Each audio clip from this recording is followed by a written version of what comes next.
Hello, എല്ലാവർക്കും സൈറാസ് കിച്ചൻ്റെ പുതിയൊരു വീഡിയോയിലേക്ക് സ്വാഗതം. നമ്മളിപ്പോൾ ഇന്ന് വന്നിരിക്കുന്നത് ഒരു കിടിലൻ ഹൽവയുടെ റെസിപ്പിയുമായിട്ടാണ്. അപ്പോൾ നമ്മുടെ ചാനൽ ആദ്യമായാണ് കാണുന്നതെങ്കിൽ താഴെ കാണുന്ന സബ്സ്ക്രൈബ് ബട്ടണിൽ ടാപ്പ് ചെയ്ത് തൊട്ടടുത്തുള്ള ബെല്ലൈക്കൺ ക്ലിക്ക് ചെയ്യാൻ മറക്കല്ലേ. അപ്പോൾ എങ്ങനെയാ, നേരെ വീഡിയോയിലേക്കല്ലേ. ഇതിനായി ആദ്യം തന്നെ ഞാനൊരു കടായി അടുപ്പത്തേക്ക് വെച്ചിട്ടുണ്ട്. കടായി ഒന്ന് ചൂടായി വരുമ്പോഴേക്കും ഇതിലേക്ക് നമുക്ക് അരക്കപ്പ് ചോറ് അരച്ചെടുത്തത് ചേർത്ത് കൊടുക്കാം.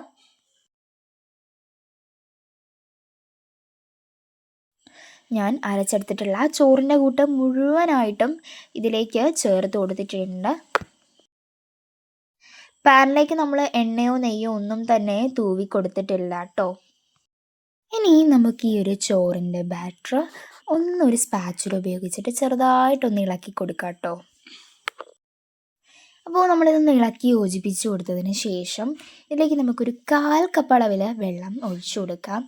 ഞാനിവിടെ ചോറ് അരച്ചെടുത്തിട്ടുള്ള മിക്സിയുടെ അതേ ജാറിലേക്ക് തന്നെ വെള്ളം ഒഴിച്ചതിന് ശേഷം കലക്കി കൊടുത്തിട്ട് ഇതിലേക്ക് ഒഴിച്ചു കൊടുത്തിട്ടുള്ളതാണ്. ഇനി നമുക്കിത് കട്ടകളൊന്നും ഇല്ലാതെ നല്ലൊരു തിക്ക് കൺസിസ്റ്റൻസിയിൽ ഇളക്കി എടുക്കേണ്ടതുണ്ട്.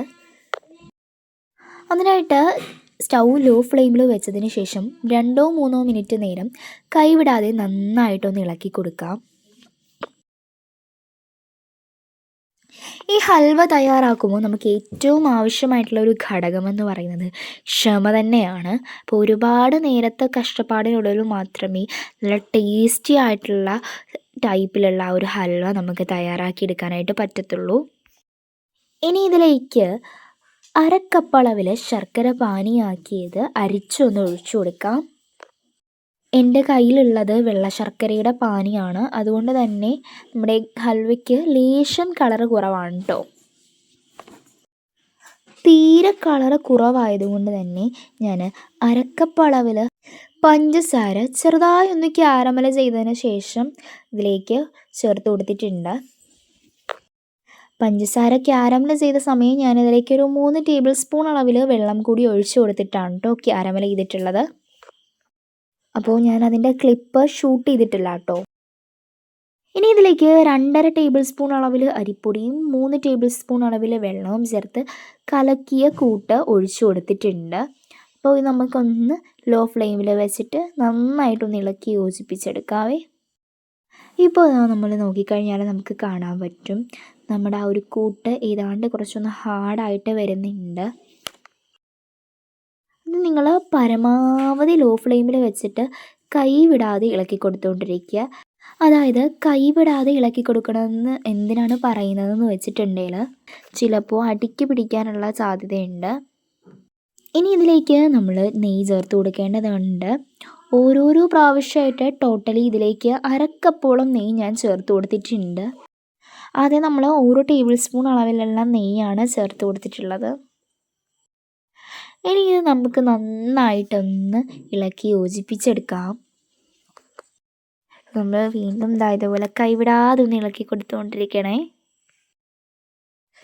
അതായത് ഈ ഒരു കൂട്ട് നമ്മുടെ പാത്രത്തിൽ നിന്ന് വിട്ട് ഒരു തുള്ളി പോലും ഇല്ലാതെ സെപ്പറേറ്റ് ആയിട്ട് കിട്ടണം. അതിനാണ് നമ്മളിങ്ങനെ നെയ്യ് ചേർത്ത് കൊടുക്കുന്നത്. അപ്പോൾ ഇളക്കി യോജിപ്പിക്കുന്നതിനും കൂടെ നമ്മൾ ഇടയ്ക്കിടെ 2 ടേബിൾ സ്പൂൺ അളവിൽ നെയ്യ് ചേർത്ത് കൊടുക്കണം. നെയ്യ് ചേർത്ത് കൊടുത്തിട്ട് നന്നായിട്ട് ഇതൊന്ന് ഇളക്കി യോജിപ്പിച്ചെടുക്കാം കേട്ടോ.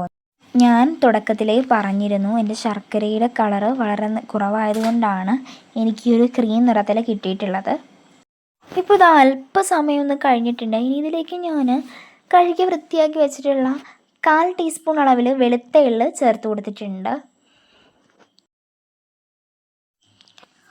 വെളുത്ത എള്ള് ചേർത്ത് കൊടുത്തിട്ട് നമുക്ക് നന്നായിട്ടൊന്ന് ഇളക്കി യോജിപ്പിച്ചെടുക്കാം. വെളുത്ത എള്ളോ കറുത്ത എള്ളോ നിങ്ങൾക്ക് ചേർത്ത് കൊടുക്കാവുന്നതാണ്. ഇത് ഞാനിപ്പോൾ നമ്മുടെ കൂട്ടിലേക്ക് ക്യാരമൽ ചെയ്ത് ഷുഗർ ഒഴിച്ച് മിക്സ് ആക്കിയതിന് ശേഷമുള്ള കളറാണ്. ഇതൊരു അല്പം നേരം ഇളക്കി കൊടുത്തതിന് ശേഷം നമ്മുടെ കയ്യിൽ അവൈലബിൾ ആയിട്ടുള്ള നട്ട്സ് നമുക്കിതിലേക്ക് ചേർത്ത് കൊടുക്കാം. എൻ്റെ ഇവിടെ കപ്പലണ്ടി മാത്രമേ ഉണ്ടായിരുന്നുള്ളൂ, അതുകൊണ്ട് ഞാൻ അത് മാത്രമാണ് ചേർത്ത് കൊടുക്കുന്നത്.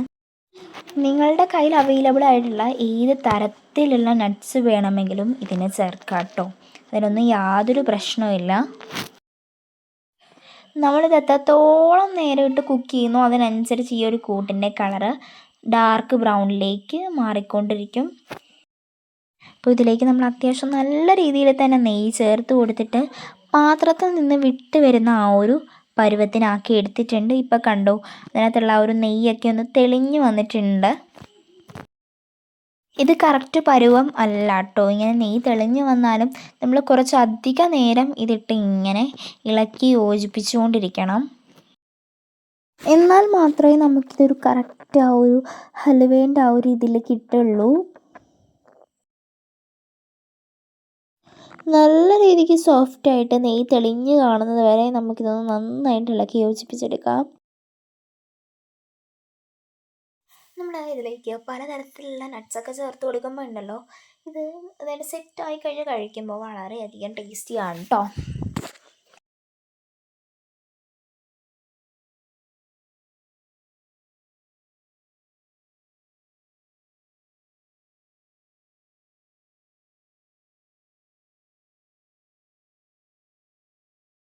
നമ്മൾ ഇതിലേക്ക് ചേർത്ത് കൊടുക്കുന്ന കോക്കനട്ട് ഓയിൽ അല്ലെന്നുണ്ടെങ്കിൽ നെയ്യുടെ ആ ഒരു അളവിനനുസരിച്ചും എത്രത്തോളം നല്ല രീതിക്ക് നമ്മളിത് ഇളക്കി യോജിപ്പിച്ചെടുത്ത് സോഫ്റ്റാക്കി എടുക്കുന്നു.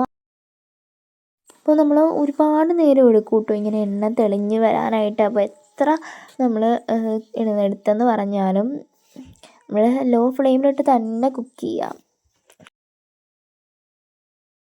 അത്യാവശ്യം നല്ല രീതിക്ക് ഒന്ന് എണ്ണ തെളിഞ്ഞ് വന്നു എന്ന് കണ്ടു കഴിഞ്ഞാൽ നമ്മളിത് ഇതേപോലെ അങ്ങോട്ടും ഇങ്ങോട്ടും ഒന്ന് നമ്മുടെ ഈ ഒരു കൂട്ട് ഇങ്ങനെ ആക്കി കൊടുക്കുക. ഇനി നമുക്കിത് ചെറു ചൂടോടു കൂടി തന്നെ നെയ്യൊന്ന് ഗ്രീസ് ചെയ്ത് വെച്ചിട്ടുള്ള പാത്രത്തിലേക്ക് മാറ്റേണ്ടതുണ്ട്. നിങ്ങൾക്ക് വീഡിയോ കാണാം, നല്ല രീതിക്ക് തന്നെ നെയ്യ് തെളിഞ്ഞ് വരുന്നുണ്ട്.